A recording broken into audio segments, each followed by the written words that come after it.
I'm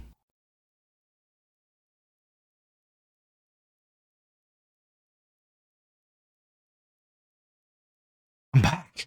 Good morning, good afternoon, good evening, or good night, depending on what time zone you're in or what time you're watching this video. And it has been a long time since I have done a video, so I was honestly not sure if I was going to get the intro right.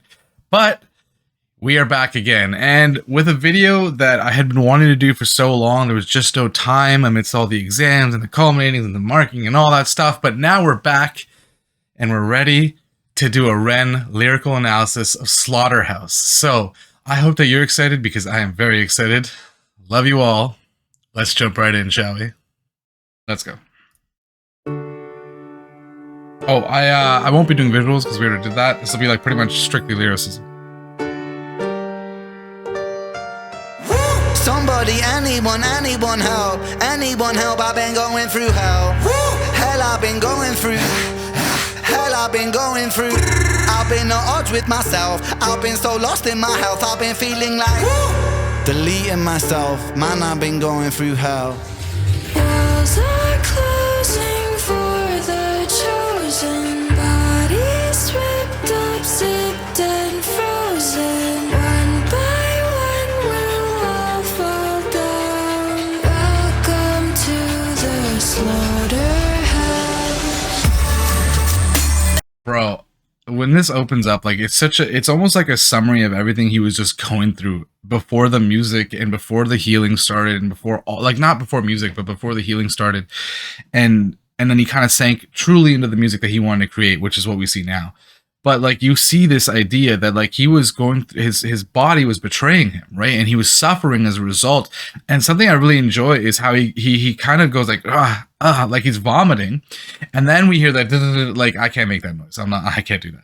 But it's almost like how that the body suffering led to his mind suffering, where he started firing internal shots at himself and with the negativity and doubt. And that's what he's giving us there, is that kind of his body led to him doubting his mind, and then it led to him doubting his existence, because he started thinking about, well, what if I delete myself? And as he says that, he starts closing down into this almost like fetal position, and it's like he's literally being crushed by the world, and he's closing off himself, which he had to do because like what he was suffering through, he couldn't even go out, and so he literally felt like the walls closing around him. And it's so brilliant, and that drop gets me every time. So we're gonna roll back a little bit. The slaughterhouse.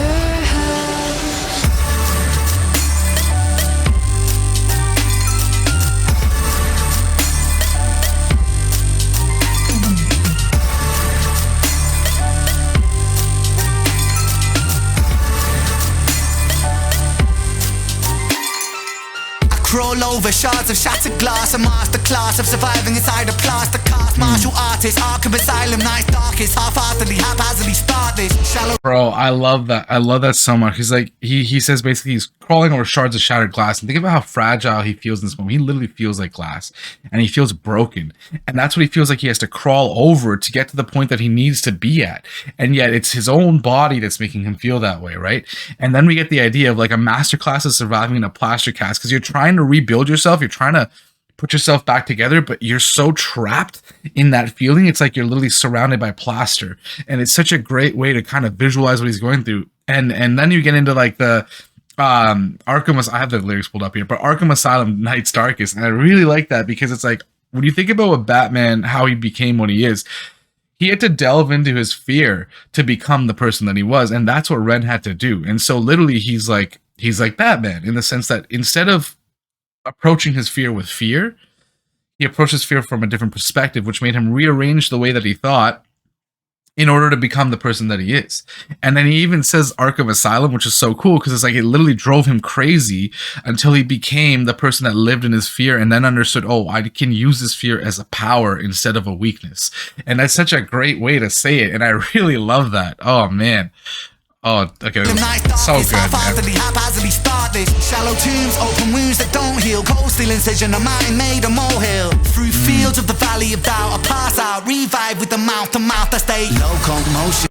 Bro, that's so heavy too, because it's like he feels like he's already in his tomb, right? He feels like he's already dead. He's a dead man walking, and that's what he's getting. That's the vibe that he is now feeling, and that's partly what made him feel like deleting himself to a certain extent.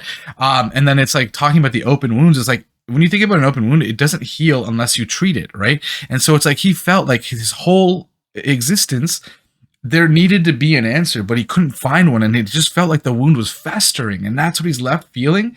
And we get this idea of like a mountain made a molehill, which is such a clever play on the traditional molehill, making a mountain out of a molehill. Instead, we're making a molehill out of a mountain because he's going through this thing that is so heavy and so big and so disruptive to his life, and yet he's being told, nah, it's in your head. You don't, none of that's happening. What are you talking about? And so in his mind, he's literally going crazy. And then the next line starts with loco. And I love that choice. Bro, holy. Pass out, revive with the mouth to mouth, I stay locomotion, move with a chokehold, goalpost moving, grow up then grow old, hocus pocus, voodoo and black holes, tobacco, I light up with my hat low, the last of the... I love that he goes, I forgot this is locomotion. It's like the craziness is what's driving him forward at this point, right? And it's like that locomotion, but you're moving with a chokehold because you feel like you're suffocating every time you try to move forward, so much so that the goals that you set seem to just keep moving as you move, so they just keep getting just as far away, and it's so hard for you to continue pushing forward because every time you push forward it feels like something else pushes you back, where it feels like your goals are getting further and further away because no matter how hard you try, everything else seems to be against you. So of course you end up in this mindset of like, maybe the world's just against me, maybe I'm not supposed to be here. But that's the thing, right? Is like he found the strength in that fear later, understanding that sometimes, no matter how difficult life can be, sometimes that journey forges you into the person that you are, and hopefully we can stay the course and make it through the difficult times. Brilliant, man. Focus, voodoo and black holes, tobacco, I light up with my hat low, the last of the prophets, heaven sent Nephilim, roaming the earth with a severed wing, while the sword of Damocles is beckoning, heckling thoughts that torture porcelain skin. Who's the kingdom come king that brings the contrast to conquer his sins I bring? Whispers caught by the wind aboard the fetus, and here lies the body of Ren. There's just like, bro, like, okay, so I don't actually know what Nephilim is, so I'm not even gonna try to touch that. But when he starts kind of talking about who he feels like he's this person who almost is meant to fail because he's got a severed wing, but then on top of that he's got these thoughts that make him think of the world and how there's so much just wrong with it, right? And you get that sense of like he feels like the last of the prophets because he knows what needs to be changed, and yet it feels like the world is so broken and everyone's just okay with it. Very, very much what we're seeing right now. And then that we get while the sword of Damocles is beckoning, and it's like he needs to take hold of all that fear and almost like grab hold of the sword. And the sword of Damocles, like the person who holds it is basically in the greatest danger, right? The person who holds it has power, but at a great cost of constantly being in fear of death. And it's like that's a metaphor for like what he was going through, and also like who he has to become, because he has to become the person wielding the sword in order to inspire others to take up arms as well. And whether that's metaphorically, whether that's spiritually, whether that's against the traditional like the late stage capitalism, whether that's against the feelings of self-doubt, whether it's a mental like spiritual difficulty that you're going through, no matter what the case is, he's inspiring you to keep pushing forward. And it's amidst all of that pain and all that suffering that he has to do it. And it's like that's why he is who he is. He was forged out of a crucible, basically. It's insane. The fetus, and here lies the body of Ren. And pain makes men out of boys that were lost. It's across to the homies. Some get body bags, it ragtagged, and it still hurts low-key. These concrete streets breed wolves from sheep in the land of the holy. And the legend don't die, I love that guy. This one's for the broski. I love that line. And it's like, so Ren suffered a severe loss when he losing one of his best friends as he was growing up.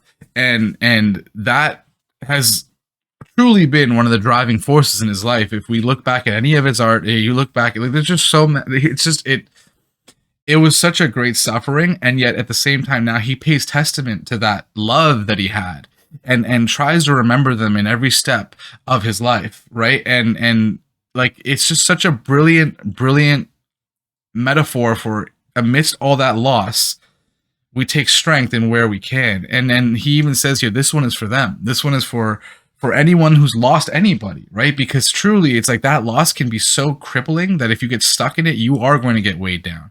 And letting that happen is not an option, because you now push forward for those people as well. And so in that way, it's like you live not just for yourself now, you live for them. And so while you live for them, pay homage to those people. Pay homage to the people who made you who you are, and who were so close to you in your heart, and who have inspired you to be better so that you can inspire others to be better. Man.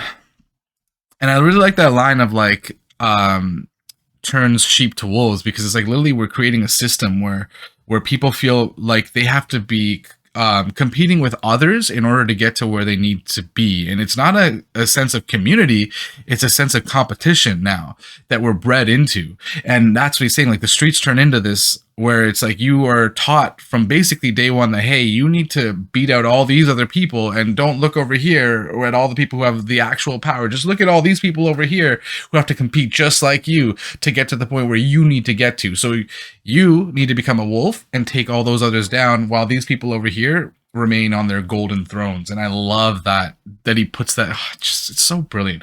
It's like every lesson that Ren has taught us is part of the Slaughterhouse. And it's even more impactful because this is like the song transitioning us to his next album, which is like he literally is surmising everything that has happened up to this point, and it's great. Legend don't die, I love that guy. This one's for the broskies. Paddle to metal, you know how he. The devil and Jezebel coming for. A jackal is hiding inside of my.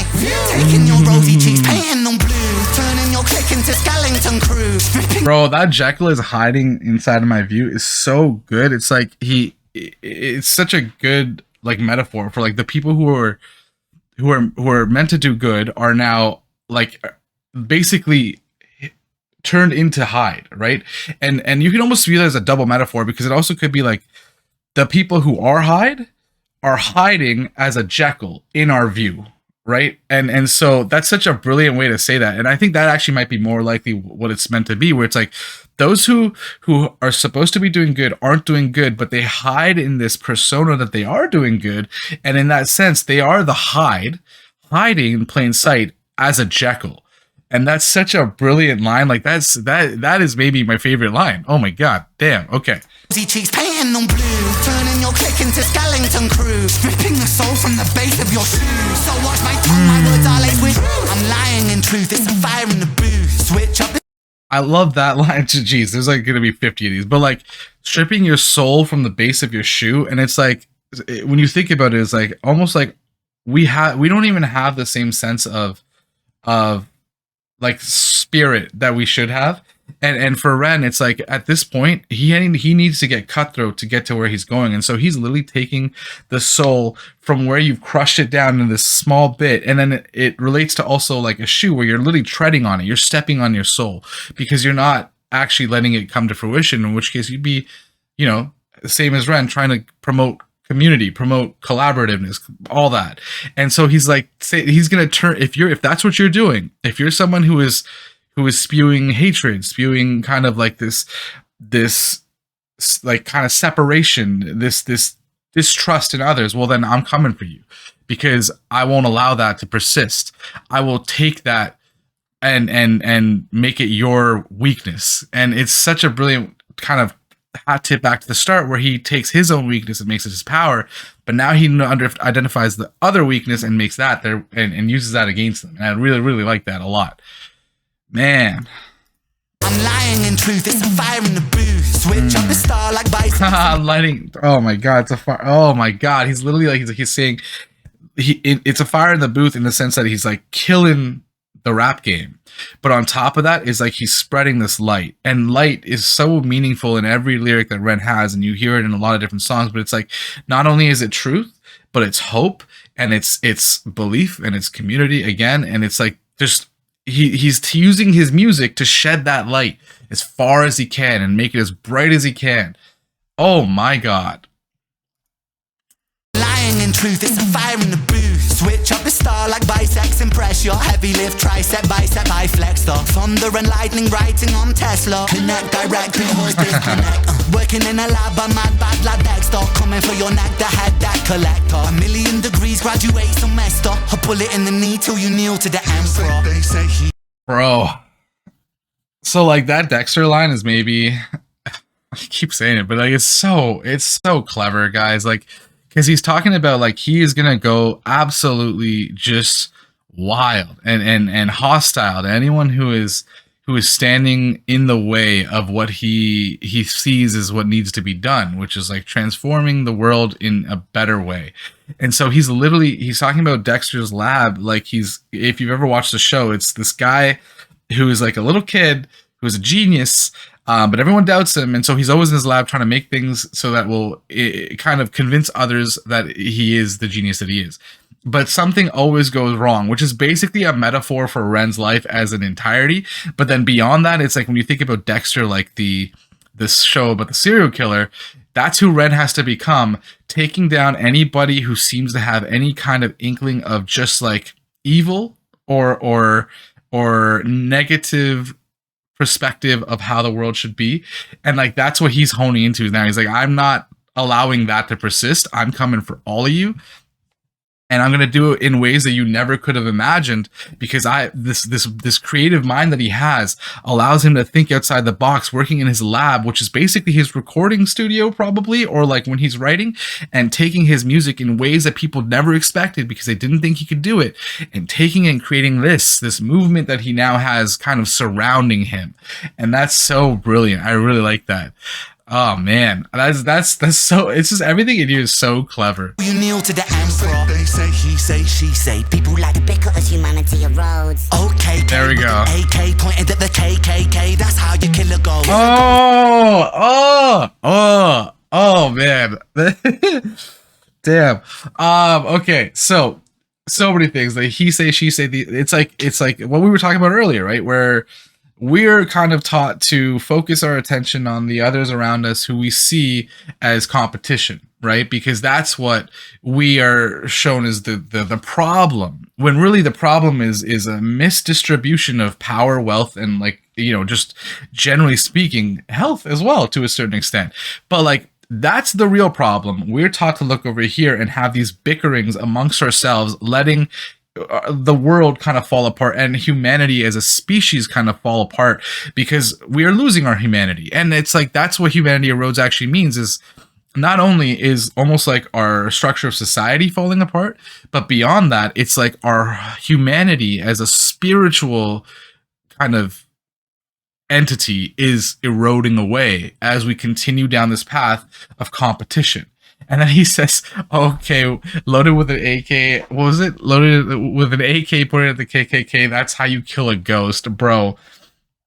That's so solid, because it's like, yeah, that kind of thinking should already be dead. But you know what? If it's not dead, he's going to fire his AK, which is like, it's not just like the gun. It's also, figuratively speaking, his words that will bring down that line of thinking. It's so pointed at the KKK, that's how you kill a ghost. Kill a ghost, kitty sick of the most. Kitty quicker on the trigger, kick. Empty chamber, fill it, reload. I cock it and hold, bullet in the chamber, explode, and burrow through the pricks, go, let's go. Welcome to the slaughterhouse, sucker making crack. When I spread, that's the bread, I'm the butter and I bled. For the love of music, dead undercover, tell the coroner I left. Resurrect, motherfucker, G, sick, yeah, I'm sick. I love that too, because it's like we get back to the biblical sense again. It's like, yeah, he's reborn like Jesus, right? And it's like he is now talking about himself as like being this deity in music, something that's set apart from everything else. And he really truly is in a lot of ways. Not that like he's a god, because I don't think he even himself would ever condone himself being treated like a god. He doesn't. I think the whole point of Ren is that no one should have all that power, right? It should be spread apart. But what he's truly doing is spreading teachings, and that's the real power that he has. Is taking his bullets and loading them up, and then reloading, and then firing them, and then just changing the way the world thinks and works via his music. And that's what really is what he is. Truly is a force for change through the tool of music. like that's his avenue, and he's found kind of his calling, and now it's so beautiful how this all comes together, man. But tell the coroner I left, resurrect, motherfucker. G sick, yeah I'm sick. I think I told you that I'm sick. Suck a click, and when I pull up on your click, click click click, homicidal traumatic. Welcome to the slaughterhouse, bitch.